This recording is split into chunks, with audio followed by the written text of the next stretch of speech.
ಉಪಮುಖ್ಯಮಂತ್ರಿ ಕೆಪಿಸಿಸಿ ಅಧ್ಯಕ್ಷ D K Shivakumar ಅವರು ರಾತ್ರೋರಾತ್ರಿ ಮುಂಬೈಗೆ ತೆರಳಿರುವಂತದ್ದು.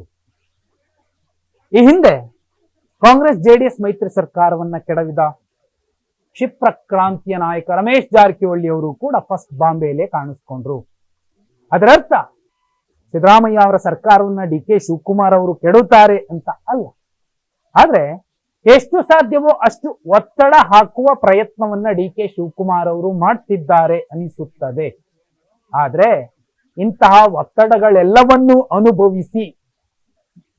ಅನುಭವಿಯಾಗಿರುವಂತವರಿಗೆ ಇವು ಒತ್ತಡಗಳಾಗಿ ಕಾಣ್ತಿಲ್ವೇನೋ ಸಿದ್ದರಾಮಯ್ಯ ಅವರಿಗೆ ಅಂತ ಅನ್ಸುತ್ತೆ. ಹಾಗಂತ ಡಿ ಕೆ ಶಿವಕುಮಾರ್ ಅವರು ಬಿಜೆಪಿಗೆ ಹೋಗ್ತಾರಾ? ಸಾಧ್ಯವೇ ಇಲ್ಲ. ಯಾಕಿರಬಹುದು?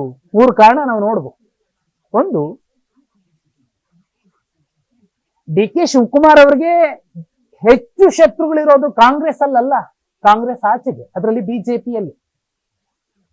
ಡಿ ಕೆ ಶಿವಕುಮಾರ್ ಅವರ ಪರವಾಗಿ ಬಿಜೆಪಿಗರು ಮಾತಾಡಿದ್ರೇನೆ ಬಿಜೆಪಿಯಲ್ಲಿರೋ ಡಿ ಕೆ ಶಿವಕುಮಾರ್ ಅವರ ಶತ್ರುಗಳು ಹೈಕಮಾಂಡ್ ಮುಂದೆ ನಿಂತ್ಕೋತಾರೆ. ಯಾಕೆ ಕರ್ಸ್ಕೋತೀರಿ, ಅವ್ರನ್ನ ಕರ್ಸ್ಕೋಬೇಡಿ, ನಮ್ಮ ವಿರೋಧ ಇದೆ ಅನ್ನುವಂತಹ ಪ್ರತಿಪಾದನೆ ಮಾಡ್ತಾ ನಿಲ್ತಾರೆ. ಈಗ ಯಾರ್ಯಾರು?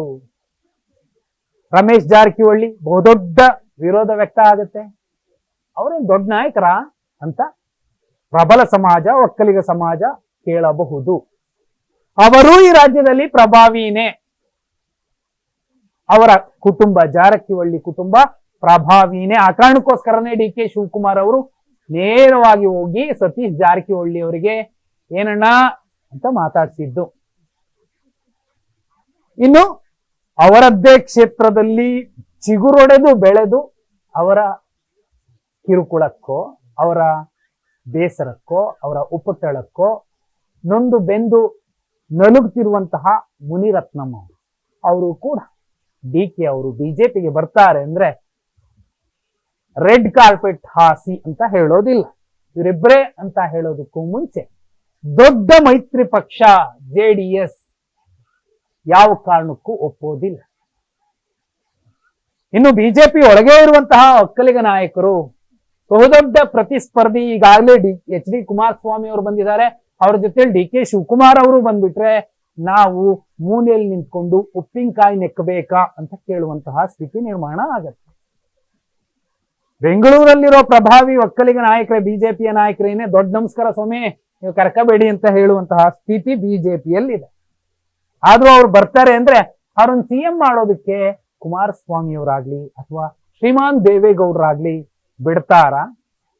ಸಾಧ್ಯವಿಲ್ಲ. ಸೊ ಅವರು ಬಿಜೆಪಿಗೆ ಹೋಗುವಂತಹ ಸಾಧ್ಯತೆಗಳು 0.000% ಕೂಡ 1% ಕೂಡ ಇಲ್ಲ. ಅಲ್ಲಿಗೆ ಒಂದು ಕ್ಲಿಯರ್ ಆಯ್ತು. ಕಟ್ಟ ಕಾಂಗ್ರೆಸ್ಸಿಗ ಮತ್ತು ಪಕ್ಷವನ್ನ ಮತ್ತು ಹೈಕಮಾಂಡ್ ಅನ್ನ ತಂದೆ ತಾಯಿ ಅಂತ ನಂಬಿಕೊಂಡಿರುವ, ಅದೇ ರೀತಿ ಹೊಂದಿಕೊಂಡಿರುವ, ಈಗಲೂ ಕೂಡ ಸ್ವಲ್ಪ ಮಟ್ಟಿಗಿನ ಆಸೆಗಣ್ಣಿನಿಂದ ನೋಡುತ್ತಿರುವಂತಹ ಡಿ ಕೆ ಶಿವಕುಮಾರ್ ಅವರು ಖಂಡಿತ ಅವರು ಪಕ್ಷ ಸಂಘಟಿಸಿದ್ದಾರೆ, ಅವರು ಕೆಲಸ ಮಾಡಿದ್ದಾರೆ, ಎಲ್ಲವೂ ಕರೆಕ್ಟ್. ಅವರಿಗೆ ಕೆಪಿಸಿಸಿ ಅಧ್ಯಕ್ಷ ಸ್ಥಾನದ ಜೊತೆಲೆ ಡಿಸಿಎಂ ಪೋಸ್ಟ್ ಕೊಟ್ಟಿರುವಂತದ್ದು ಕರೆಕ್ಟೇ. ಆದ್ರೂ ಸಿದ್ದರಾಮಯ್ಯ ಅವರ ಜಾಗಕ್ಕೆ ಬಂದು ಕೂರಬೇಕು ಅಂತ ಅಂದ್ರೆ ನಾನು ಕಾದಾಡಿ ಯುದ್ಧ ಮಾಡಿ ರಣತಂತ್ರ ಕುತಂತ್ರ ಎಲ್ಲ ಮಾಡಿ ಬರ್ತೀನಿ ಅಂದ್ರೆ ಅದು ಸಾಧ್ಯವೇ ಇಲ್ಲ. ಸಾಕ್ಷಾತ್ ದೇವೇಗೌಡರು ನೋಡಿರುವಂತಹ ನಾಯಕನನ್ನ, ಕುಮಾರಸ್ವಾಮಿಯವರು ನೋಡಿರುವಂತಹ ನಾಯಕನನ್ನ, ಅವರದ್ದೇ ಪಕ್ಷ ಹೇಳ್ತಿರುವಂತಹ ನಾಯಕನನ್ನ ಡಿ ಕೆ ಶಿವಕುಮಾರ್ ಅವರು ಸಿಕ್ಕಿ ಹೊಡೆದು ಇಳಿಸುವಷ್ಟು ಸುಲಭ ಅಲ್ವೇ ಅಲ್ಲ, ಸಾಧ್ಯವೇ ಇಲ್ಲ. ಇನ್ನು ನಂಬರ್ ಲೆಕ್ಕ, ಯಾರ ಪರ ಎಷ್ಟಿದ್ದಾರೆ, 70 ಇದ್ದಾರೆ, 80 ಇದ್ದಾರೆ, 90 ಇದ್ದಾರೆ, ವಾಸ್ತವದ ನಂಬರ್ ಅನ್ನು ಹೇಳಬೇಕು. ಯಾಕಂದ್ರೆ ಇದೇ ಬಿಜೆಪಿಯಲ್ಲಿ ಚರ್ಚೆ ಆದಂತಹ ಒಂದು ವಿಚಾರ. ಕುಮಾರಸ್ವಾಮಿ ಅವರಾದ್ರೆ ಅಟ್ಲೀಸ್ಟ್ ಒಂದು 30 ಕ್ಷೇತ್ರಗಳಲ್ಲಿ ನಮ್ಮ ಪಕ್ಷವನ್ನು ಗೆಲ್ಲಿಸಿಕೊಡಬಲ್ಲರು, 3-4 ಕ್ಷೇತ್ರಗಳನ್ನ ಗೆಲ್ಲಿಸಿಕೊಡುವಂತಹ ಶಕ್ತಿ ಇರಬಹುದಾದಂತಹ ಡಿ ಕೆ ಶಿವಕುಮಾರ್ ಅವರು ಯಾಕೆ ಬೇಕು? RSS ನ ಅತ್ಯಂತ ಪ್ರಭಾವಿ ನಾಯಕರೊಬ್ಬರು ಹೇಳಿದಂತಹ ಮಾತು. ಆ ಲೆಕ್ಕಕ್ಕೆ ಬಂದ್ರೆ 135 ಸ್ಥಾನಗಳನ್ನ 2023 ರಾಜ್ಯ ವಿಧಾನಸಭಾ ಚುನಾವಣೆಯಲ್ಲಿ ಕಾಂಗ್ರೆಸ್ ಪಕ್ಷ ಗಳಿಸಿತ್ತು. ರಾಜ್ಯದಲ್ಲಿ ಒಂದು ಪ್ರಭಾವಿ ರಾಜಕೀಯ ವಿಶ್ಲೇಷಣಾ ಸಂಸ್ಥೆ ಇದೆ, ಬಹುಪಾಲು ಸಂದರ್ಭಗಳಲ್ಲಿ ಆ ಹೆಸರನ್ನ ಜಾಸ್ತಿ ಜನ ಉಲ್ಲೇಖ ಮಾಡಿರ್ಲಿಕ್ಕಿಲ್ಲ. ಪೋಲ್ ಪೋಲ್ಸನ್ ತೀರಾ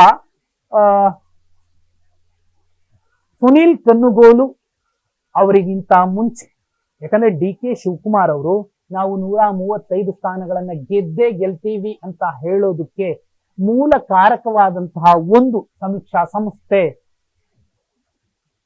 ಅದು ಪೋಲ್ ಪಲ್ಸ್. ಆ ಪೋಲ್ ಪಲ್ಸ್ ಒಂದು ಅಂಕಿ ಅಂಶವನ್ನ ಇತ್ತೀಚೆಗೆ ರಿಲೀಸ್ ಮಾಡಿತ್ತು. ಯಶವಂತ್ ಗೌಡ ಅಂತ ಒಬ್ಬ ರಾಜಕೀಯ ವಿಶ್ಲೇಷಕ, ಅವರು ಕೊಟ್ಟಂತಹ ಲೆಕ್ಕ ಹೇಗಿತ್ತು, SC ರಿಸರ್ವ್ಡ್ ಕಾನ್ಸ್ಟಿಟ್ಯೂನ್ಸಿ ಎಲ್ಲವನ್ನು 15ಕ್ಕೆ 15 ಕೂಡ ಕಾಂಗ್ರೆಸ್ ಗೆಲ್ಲತ್ತೆ. ಅದರ ಅರ್ಥ ST ಸಮಾಜದ ಸುಮಾರು 80% ಮತಗಳು ಸಾರಾಸಗಟಾಗಿ ಆ ಕ್ಷೇತ್ರಗಳಲ್ಲಿ ಕಾಂಗ್ರೆಸ್ ಪರವಾಗಿ ಬಿದ್ದಿದೆ. ಸೊ ಇವತ್ತು ಸಿಎಂ ಹುದ್ದೆಯ ಪ್ರತಿಪಾದನೆ ಮಾಡಬೇಕಾಗಿರುವಂತಹ ಲೆಕ್ಕ ನೋಡಿದ್ರೆ ST ಸಮಾಜಕ್ಕೂ ಕೂಡ ಇದೆ, ಸತೀಶ್ ಜಾರಕಿಹೊಳಿ ಅವರು ಸಿಎಂ ಆಗ್ಬೇಕು ಅಂತ. ಈ ಲೆಕ್ಕವನ್ನೇ ನೋಡೋದು. ಪೋಲ್ ಪಲ್ಸ್ ಸಮೀಕ್ಷಾ ಸಂಸ್ಥೆ, ರಾಜಕೀಯ ವಿಶ್ಲೇಷಣೆ ಮಾಡುವಂತಹ ಒಂದು ಘಟಕ ಯಶವಂತ್ ಗೌಡ ಅಂತ. ಅವರ ಇನ್ನೊಂದು ಲೆಕ್ಕ ಇತ್ತು, ಅವರೇ ಹೇಳಿದ್ದು ರಾಜ್ಯದಲ್ಲಿ 36 SC ರಿಸರ್ವ್ಡ್ ಕಾನ್ಸ್ಟಿಟ್ಯೂನ್ಸಿ ಏನಿದೆ ಅದರಲ್ಲಿ 20ಕ್ಕೂ ಅಧಿಕ ಸ್ಥಾನಗಳನ್ನ ಕಾಂಗ್ರೆಸ್ ಗೆಲ್ಲುತ್ತೆ ಅಂತ ಹೇಳಿದ್ರು. ಆ ಕಾರಣಕ್ಕೋಸ್ಕರನೇ ಆ ಕಾರಣ ಇರಬಹುದು. ಅಂದಾಜು 36ರಲ್ಲಿ 21 ಕ್ಷೇತ್ರಗಳನ್ನ ಕಾಂಗ್ರೆಸ್ ಗೆದ್ದು ಬೀಗಿದೆ. ಇನ್ನುಳಿದಂತಹ 15 ಕ್ಷೇತ್ರಗಳಲ್ಲಿ ಬಿಜೆಪಿ ಮತ್ತು JDS ಗೆದ್ದಿರುವಂತದ್ದು. ಹಾಗೆ ನೋಡಿದ್ರೆ 60ಕ್ಕಿಂತ ಹೆಚ್ಚು % ದಲಿತರು ಕಾಂಗ್ರೆಸ್ ಜೊತೆಯಲ್ಲಿ ಇದ್ದಾರೆ. SC ಸಮಾಜ ಕಾಂಗ್ರೆಸ್ ಜೊತೆಯಲ್ಲಿದೆ. ಹಾಗೆ ನೋಡಿದ್ರೆ SC ಸಮಾಜ ಕೂಡ ಇವತ್ತು ಪ್ರತಿಪಾದನೆ ಮಾಡಬೇಕಿದೆ, ಸಿಎಂ ಪೋಸ್ಟ್ ನಮ್ಗೆ ಕೊಡಿ ಅಂತ. ಇನ್ನು ಮೂರನೇ ವಿಚಾರ, ಅಸಲಿ ವಿಚಾರ, ರಾಜ್ಯದಲ್ಲಿ 50 ವಿಧಾನಸಭಾ ಕ್ಷೇತ್ರಗಳಲ್ಲಿ ಪೋಲ್ ಪಲ್ಸ್ ಸಂಸ್ಥೆ ಕೊಟ್ಟಿರುವಂತಹ ಅಂಕಿಅಂಶ, 50 ವಿಧಾನಸಭಾ ಕ್ಷೇತ್ರಗಳಲ್ಲಿ ಕಾಂಗ್ರೆಸ್ ದಿಗ್ವಿಜಯ ಸಾಧಿಸಿದೆ. ಅದು ಮುಸ್ಲಿಂ ಇರಬಹುದು, ಒಕ್ಕಲಿಗರಿರಬಹುದು, ಹಿಂದುಳಿದವರೇ ಇರಬಹುದು. ಅದಕ್ಕೆ ಕಾರಣ ಮುಸಲ್ಮಾನರ ಮತದಾರರಿಂದಲೇನೆ 50 ಕ್ಷೇತ್ರಗಳನ್ನ ಕಾಂಗ್ರೆಸ್ ಗೆದ್ದಿದೆ ಕರ್ನಾಟಕದಲ್ಲಿ. ಸಾರಾಸಟ್ಟಾಗಿ ಬಾಂಡ್ ಪೇಪರ್ ಮೇಲೆ ಬರ್ಕೊಡ್ಬಹುದು. ಅದರ ಅರ್ಥ ಇವತ್ತು ಮುಸಲ್ಮಾನರು ಕೂಡ ಪ್ರತಿಪಾದನೆ ಮಾಡಬೇಕಿದೆ, ರೇ ನಮಗ್ ಕೊಡ್ರಿ, ನಾವು ಗೆಲ್ಸಿರೋದು. 99% ಓಟ್ ಮುಸ್ಲಿಂ ಓಟ್ಗಳು ಕಾಂಗ್ರೆಸ್ಗೆ ಬಿದ್ದಿದೆ. ಆ ಕಾರಣಕ್ಕೋಸ್ಕರ ಅವರಿಗೆ ಅವಕಾಶ ಕೊಡಬೇಕಾಗತ್ತೆ. ಇನ್ನು 50 ಕ್ಷೇತ್ರ, ಇನ್ನು 50 ಕ್ಷೇತ್ರ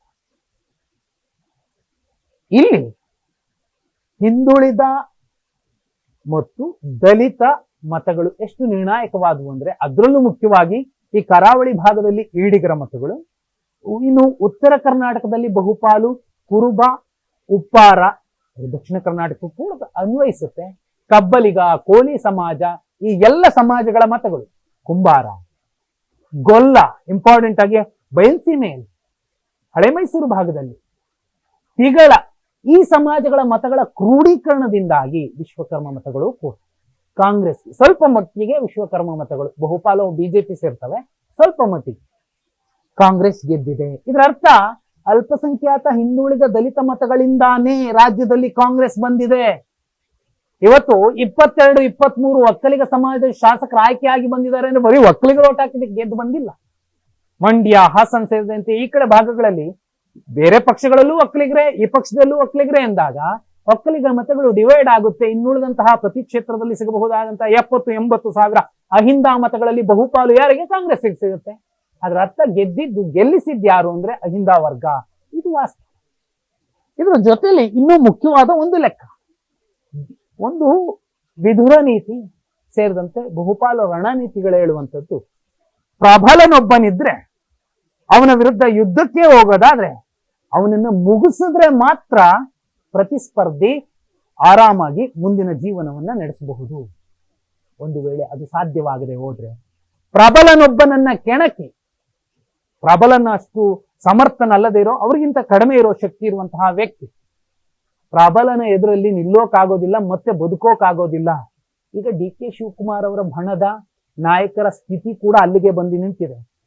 ರಾಜ್ಯ ಕಾಂಗ್ರೆಸ್ನ ಏಕೈಕ ಮಾಸ್ ಲೀಡರ್ ಅಹಿಂದ ನಾಯಕ ಸಿದ್ದರಾಮಯ್ಯ ಅವರನ್ನ ಎದುರು ಹಾಕೊಂಡಿರುವಂತಹ ಎಲ್ಲ ನಾಯಕರು, ಹೊಸಕೋಟೆಯಲ್ಲಿ ಅದೇ ಕುರುಬರೋಟಿಂದ ಗೆಲ್ಲುವಂತಹ ಶರತ್ ಬಚ್ಚೇಗೌಡ, ನನಗೆ DK ಶಿವಕುಮಾರ್ ಸಿಎಂ ಆಗ್ಬೇಕು ಅಂತ ನಿಂತಿದೆ. ಶಿವಗಂಗಾ ಬಸವರಾಜು, ನೀವು ಎಲ್ಲಿಂದ ಎಲ್ಲಿಗಾರು ನಯನ ಮೋಟಮ್ಮ, ಅದೇ ದಲಿತ ಸಮಾಜದ ಮತಗಳೇ ಬೇಕಿದೆ ಆ ಹೆಣ್ಮಗಳು ಮತ್ತೆ ಗೆಲ್ಲಿಕ್ಕೆ. ಆದ್ರೆ ಅವ್ರು ಹೋಗಿರೋದು ಡಿ ಕೆ ಶಿವಕುಮಾರ್ ಸಿಎಂ ಆಗ್ಬೇಕು, ನಮ್ಗೆ ಸಿದ್ದರಾಮಯ್ಯ ಇಳಿಸಿದ್ರು ಪರವಾಗಿಲ್ಲ. ನಾಳೆ ಈ ಪಾಪ ನವ ಯುವ ಶಾಸಕರು, ನೀವು ಹಾಗೆ ಲೆಕ್ಕ ನೋಡಿದ್ರೆ ಚಿಕ್ಕಬಳ್ಳಾಪುರದ ಶಾಸಕರು ಕೂಡ ಒಂದ್ ಹಂತಕ್ಕೆ ಇವತ್ತು ಮಾತಾಡ್ತಿಲ್ಲ. ನಾನು ಅಹಿಂದ ಹುಡುಗ ಅಂತ ಹೇಳುವ ವ್ಯಕ್ತಿ ಎಲ್ಲಿ ಹೇಳ್ತಿದ್ದೀರಿ ನೀವು? ನಾನು ಸಂತೋಷ್ ಲಾಡ್ ಹೇಳಿದ್ದಾರೆ ಸಾಯೋ ತನಕ ನಾನು ಸಿದ್ದರಾಮಯ್ಯನ ಜೊತೆಲಿ ಇರ್ತೀನಿ ಅಂತ. ಅಹಿಂದ ಹುಡುಗ ಪ್ರದೀಪ್ ಈಶ್ವರ್ ಅವರೇ, ಎಲ್ಲಿ ನಿಮ್ಮ ನಿಷ್ಠೆ? ಈಗ ಹೇಳಿ ನೀವು, ನಾನು ಸಾಯೋ ತನಕ ಸಿದ್ದರಾಮಯ್ಯನ ಜೊತೆಲೇ ಇರ್ತೀನಿ ಅಂತ. ಯಾಕೆ ಹೇಳೋದಿಲ್ಲ? ಚುನಾವಣೆಗೆ ಓಟ್ ಕೇಳಲಿಕ್ಕೆ, ಓಟ್ ಹಾಕಿಸ್ಕೊಳ್ಲಿಕ್ಕೆ ಮಾತ್ರ ನೀವು ಅಹಿಂದ ಹುಡುಗ. ಈಗ ಅಹಿಂದ ಹುಡುಗ ಅಲ್ಲ, ಬೇರೆ ಪಕ್ಷ ಬೇರೆ ನಾಯಕನ ಜೊತೆಯಲ್ಲಿ ಹೊಂದಾಣಿಕೆ ಮಾಡ್ಕೊಳ್ಳೋದಕ್ಕೆ ಸಿದ್ಧ ಆಗ್ತಿದ್ದೀರಾ ಅಂತ ಈಗ ಅಹಿಂದ ವರ್ಗ ಕೂಡ ಪ್ರದೀಪ್ ಈಶ್ವರ್ ಅವರನ್ನ ಕೇಳ್ತಿರುವಂತದ್ದು. ಪಾಪ ಅವರು ಇನ್ನೊಂದು ಟರ್ಮು ಗೆಲ್ಲಿ ಹೇಳಿ ಕೇಳಿ ಒಬ್ಬ ಹಿಂದುಳಿದು, ನಯನ ಮೋಟಮ್ಮ ಗೆಲ್ಲಿ ಹೇಳಿ ಕೇಳಿ ದಮನಿತ ಸಮಾಜದ ಹೆಣ್ಮಗಳು ಇಲ್ಲ ಅಂತ. ಆದ್ರೆ ಅವರ ನಿಷ್ಠೆ ಸಿದ್ಧಾಂತದ ವಿಚಾರ ಮತ್ತೆ ನೊಂದವರ, ದಮನಿತರ, ಶೋಷಿತರ, ಹಿಂದುಳಿದವರ, ಅಲ್ಪಸಂಖ್ಯಾತರ ಪರವಾಗಿ ಇರಬೇಕು